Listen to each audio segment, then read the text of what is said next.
लूका 18:9-14, जल्दी से पढ़ाइए। लूका रचित सुसमाचार 18 अध्याय 9 से लेकर 14 आयत तक।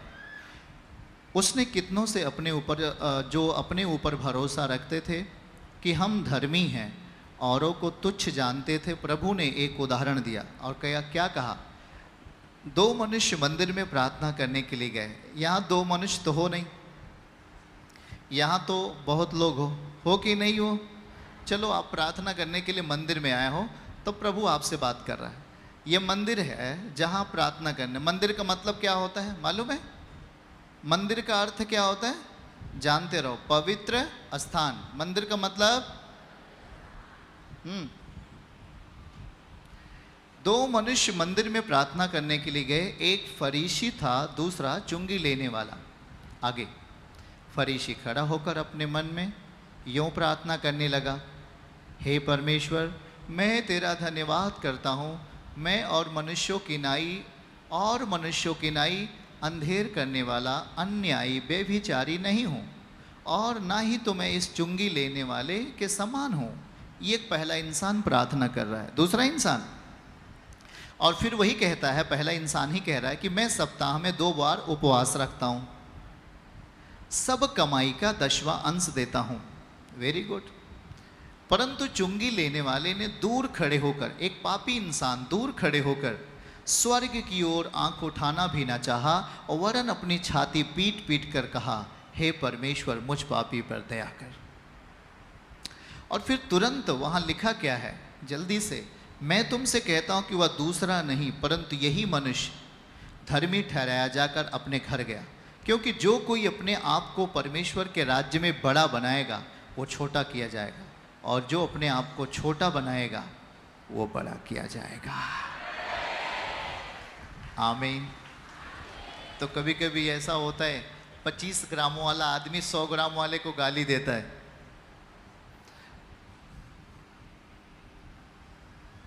सौ ग्राम वाले को 25 ग्राम वाला क्या दे रहा है?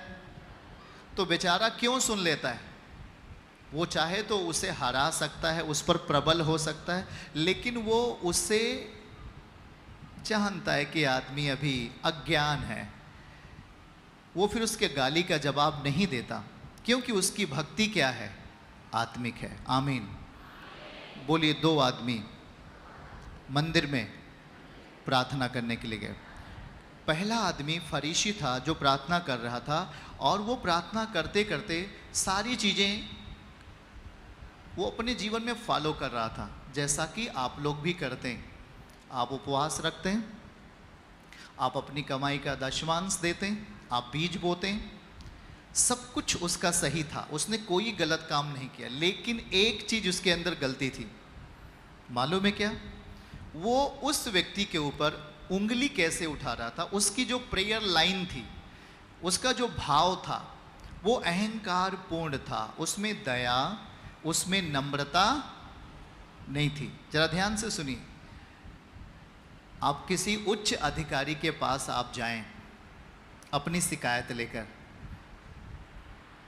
और कहें, साहब मैं बहुत ही काश्तकार आदमी हूँ, साहब मैं करोड़पति हूँ, साहब मेरे पास 5 गाड़ियाँ हैं, साहब मुझे कोई कुछ कह नहीं पाता, परंतु ये शिकायत। वो आपको नीचे से ऊपर देखकर समझ जाएगा ये आदमी पक्का बुरा आदमी है। भाई, जब तू सब कुछ है तो अपना काम क्यों नहीं संभाल लेता? इधर से जा। वैसे फरीसी था, जब ये परमेश्वर के सामने खड़ा हुआ तो क्या कह रहा है? प्रभु कह रहा है कि भैया मैं अन्य मनुष्यों की तरह अंधेर नहीं करता। चलो सही बात है। अन्यायी नहीं हूं, बिल्कुल सही बात है। व्यभिचारी नहीं हूं, बिल्कुल सही बात है। और ना तो इस चुंगी लेने वाले के समान हूं। चुंगी लेने वाला पीछे खड़ा हुआ था, इसके समान नहीं हूं।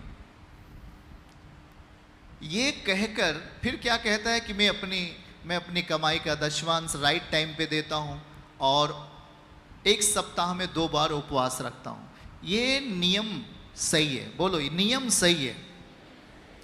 आप चर्च आ रहे हो, नियम सही है। आप वचन पढ़ रहे हो, नियम सही है। आप प्रेयर कर रहे हो, नियम सही है, लेकिन आपका स्वभाव मसीह के स्वभाव के जैसे नहीं है, सब बेकार है। यीशु मसीह ने इस व्यक्ति की ओर ध्यान नहीं दिया जिसने गिनती गिनाई, मैं ये करता हूं, मैं ये करता हूं, मैं ये करता हूं, मैं ये करता हूं। यीशु उसकी ओर ध्यान नहीं दिया भाई बहन, लेकिन यीशु किसकी ओर ध्यान दिया? इसकी ओर।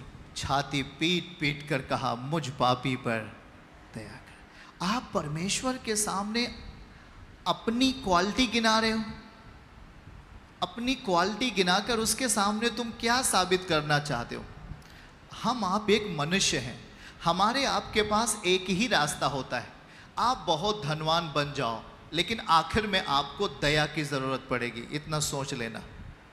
आपके पास अरबों संपत्ति हो जाए, चारों तरफ आपके पास पैसे आते हों, लेकिन एक दिन आप कहोगे, हे प्रभु मुझ पर दया कर दे, दया कर दे प्रभु, मेरी ये समस्या है, दया कर दे, ये पैसे से नहीं जा रही है, ये बड़े हॉस्पिटल में गया अब नहीं जा रही है, प्रभु मुझ पर दया कर दे।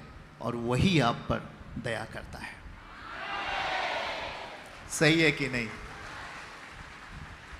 तो एक आदमी अपनी क्वालिटी गिना रहा है कि मैं फलाना हूं, ढेकाना हूं, मैं ये हूं, मैं ये हूं, मैं ये बलवान हूं, मैं इतना हूं, मैं इतना हूं।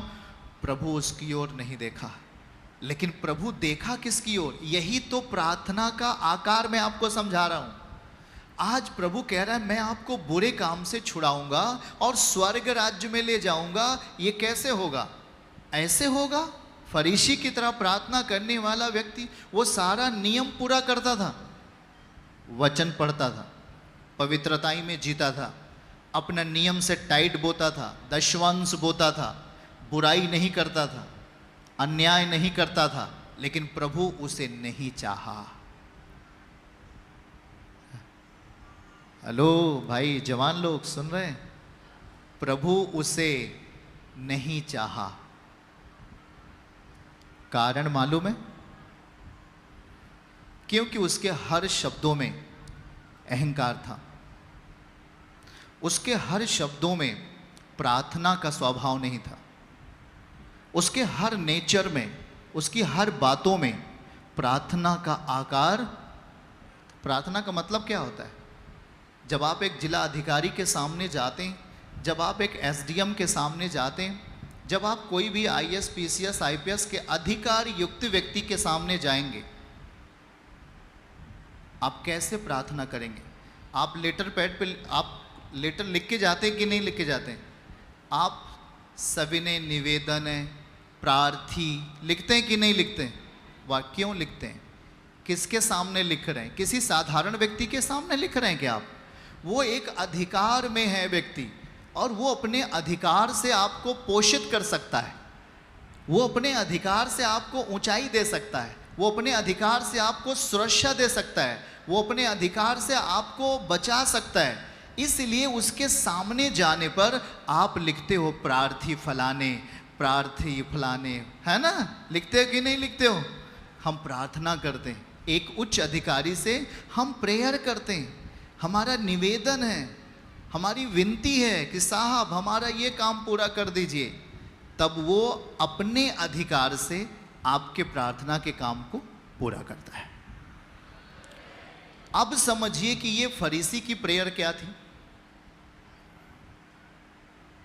कितने लोग को बात समझ में आ रही है?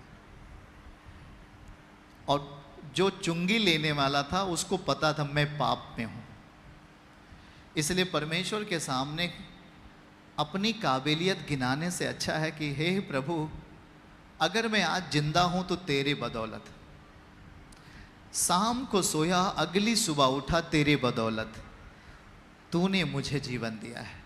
और हे प्रभु, मैं पापी मनुष्य हूं, मेरे पाप क्या कर, क्षमा कर दे। प्रभु ने कहा, पहला वाला ने, वही व्यक्ति जो चुंगी लेने वाला था, प्रभु ने उसी को धर्मी ठहराया और स्वर्ग के राज्य में उसे बुला लिया। चर्च की सभी प्रार्थनाओं को और परमेश्वर के दास के द्वारा टीचिंग सुनने के लिए और अपडेट्स को जानने के लिए हमारे इस चैनल को सब्सक्राइब करें और साथ में बेल आइकन को जरूर दबाएं ताकि जब भी लाइव प्रार्थना हो तो सबसे पहले आप देख सकें।